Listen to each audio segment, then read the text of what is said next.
I don't think so. That's continuing Tracy's theme of religious trauma, so Okay. take that as you will. Religious trauma! Woo!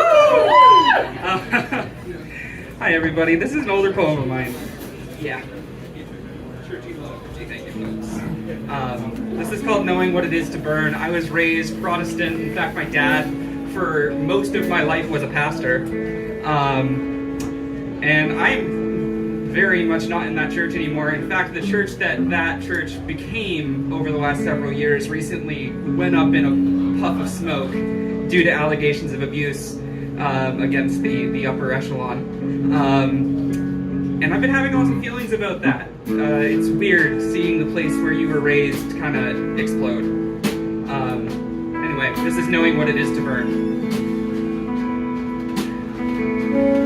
I spent the first 13 years of my life empty, tearing pages from the Bible and stitching them into my skin to cover the parts of me that were missing, those parts of me that were sinful, those parts of me touched by the snake that reached for the apple.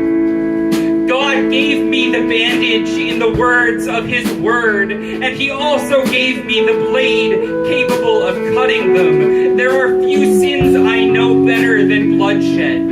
Fewer I know better than questioning. Fewer still I know better than grief. I too have known rage and despair. Not sins, but certainly places Lucifer's skin calls home. Places we run to despite the cutting. Places we fall through because of it. God should have given me dragon's breath. I could do so much more with fire than the devil. I already carry so many of his sins. I understand the morning star's fall. I have fallen so far in the eyes of so many. I too know the power of sinning. I remember the taste of the apple. I have become queen and servant of a kingdom of sinners and non-believers, burning eternally with rage and fear and knowing.